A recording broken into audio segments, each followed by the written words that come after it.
آج ہواؤں میں ایک عجیب سی بے باکی اور سحر تھا۔ دل بلا وجہ ہی اپنی دھڑکنوں کو سنبھالنے میں ناکام ہو رہا تھا۔ وجہ بہت بڑی تھی۔ سالار لالا شہر سے باہر گئے ہوئے تھے۔ میرے دل میں ایک معصوم، شریر اور رومانوی سی خواہش نے سر اٹھایا کہ آج رات ان کی اسی سحر انگیز مہکتی ہوئی شاہانہ کمرے میں بیٹھ کر کوئی مووی دیکھوں گی، جہاں عام طور پر دن کے وقت ان کے روب اور جلال کے آگے میری سانسیں رکنے لگتی ہیں۔ جب میں نے اپنی کزن ہانیہ کو اپنے اس خطرناک پلان کے بارے میں بتایا تو وہ خوف اور حیرت کے ملے جلے تاثرات کے ساتھ اچھل پڑی۔ وہ اپنے دوپٹے کا کونا چباتے ہوئی بولی، سمن تم پاگل ہو گئی ہو کیا؟ تمہیں ان کے غصے اور جلال کا ذرا بھی اندازہ نہیں ہے۔ وہ کوئی عام انسان نہیں، ہٹلر ہے، ہٹلر۔ میں ہرگز اس جلاد کے کمرے میں قدم نہیں رکھوں گی۔ اگر وہ اچانک آ گئے تو ہم کہیں کے نہیں رہیں گے۔ لیکن محبت، ضد اور شرارت کا یہ تانا بانا کہاں رکنے والا تھا۔ میں نے اپنی روایتی ڈھیٹ پنی اور منت سماجت سے آخر کار اسے منا ہی لیا، کیونکہ سالار کی غیر موجودگی میں ہی ہمیں ایسی آزادی نصیب ہوتی تھی، ورنہ ان کے سامنے تو پرندہ بھی پر نہیں مار سکتا تھا اور پورا جاوید ہاؤس ایک گہرے ڈسپلن کی چادر اوڑھ لیتا تھا۔ رات کے ٹھیک 2 بج رہے تھے۔ پورے گھر پر ایک گہرا سنسان سکون طاری تھا، جب ہم دونوں سالار کے اس بڑے پروقار کنگ سائز بیڈ کے بالکل درمیان ایک ہی ریشمی کمبل میں منہ چھپائے بیٹھی تھیں۔ سامنے سالار کا قیمتی لیپ ٹاپ کھلا تھا، جس کی نیلی اور مدھم روشنی جب میرے چہرے پر پڑتی تو مجھے یوں لگتا کہ جیسے اندھیرے میں بھی سالار کی وہ گہری سنجیدہ آنکھیں مجھے گھور رہی ہوں۔ فلم کا سسپینس اپنے عروج پر تھا۔ ہانیہ نے ڈرتے ڈرتے میری آستین کھینچی اور دبی آواز میں گڑ گڑائی، سمن خدا را اس کی آواز اور کم کرو۔ اگر تائی اماں اس وقت جاگ گئیں تو ہماری ہڈیاں توڑ کر علیشے آپا کی شادی کے لڈوؤں میں ڈال دیں گی۔ مجھے بہت ڈر لگ رہا ہے۔ میں نے نہایت لاپرواہی سے اپنے پاؤں کو ہوا میں ہلایا، پاپ کارن کا ایک دانہ منہ میں ڈالا اور کراری ہنسی کے ساتھ بولی، اوہ ہو ہانیہ، تم کتنی بزدل ہو۔ تائی اماں اس وقت گہری اور میٹھی نیند کے مزے لے رہی ہیں، اور تمہارے وہ پیارے سالار بھائی یعنی جاوید ہاؤس کے مغل اعظم اس وقت یہاں سے 200 کلومیٹر دور اپنی کسی روکھی پھیکی بزنس میٹنگ میں مصروف ہوں گے۔ آج رات اس خوبصورت اور مہکتے کمرے پر صرف اور صرف ہمارا راج ہے۔ تم فلم کے کلائمیکس پر دھیان دو۔ لیکن ہانیہ کا دل تھا کہ لرزے جائے۔ وہ کمرے کے کونوں کو ایسے دیکھ رہی تھی کہ جیسے وہاں سالار نے کوئی خفیہ کیمرہ لگا رکھے ہوں، جو دور بیٹھ کر بھی ہماری چوری دیکھ رہے ہوں۔ گھڑی نے 2:30 بجا دیا تھا۔ فلم آہستہ آہستہ اپنے اختتام کی طرف بڑھ رہی تھی، اور اس کے ساتھ ہی ہانیہ کی ہمت بھی جواب دے رہی تھی۔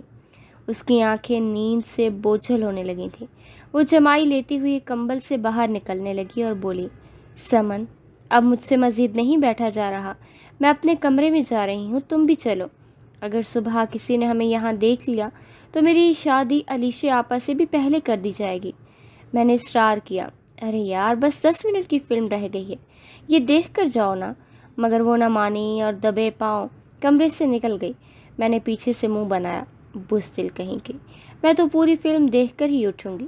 لیکن اکیلے بیٹھنے کا نقصان یہ ہوا کہ فلم کی سست رفتار اور اس بیڈ کی مخملی نرمی پر مجھ پر جادو کرنا شروع کر دیا۔ سالار کے مخصوص پرفیوم کی مردانہ اور مسحور کن خوشبو جو ان کے تکیے سے آ رہی تھی، اس نے میرے حواس کو سن کر دیا۔ پاپ کارن کا باؤل ایک طرف گر گیا۔ لیپ ٹاپ میرے سینے پر کھلا رہا، جہاں اب صرف ایک ہلکی سی اسکرین روشن تھی، اور میں سالار کی یادوں کے اور خوشبو کے حالے میں ایک گہری بے فکری کی نیند سو گئی، اس بات سے بالکل بے خبر کہ قسمت میرے ساتھ کیا رومانوی مذاق کرنے والی تھی۔ ٹھیک رات کے 3 بجے جب بیرونی دنیا گہری نیند کے آغوش میں تھی، جاوید ہاؤس کے صدر دروازے کا تالا انتہائی خاموشی سے کھلا۔ سیاہ رنگ کی قیمتی 3 پیس سوٹ میں ملبوس، ہاتھ میں بریف کیس تھامے، سالار جاوید گھر کے اندر داخل ہوا۔ اس کے چہرے پر شدید تھکن کے گہرے آثار موجود تھے، لیکن آنکھوں میں وہی روایتی چمک، سنجیدگی اور جلال اب بھی قائم تھا۔ خراب موسم اور فلائٹ کینسل ہونے کی وجہ سے اسے اپنی زندگی کی اہم ترین بزنس میٹنگ ملتوی کر کے اچانک واپس لوٹنا پڑا تھا۔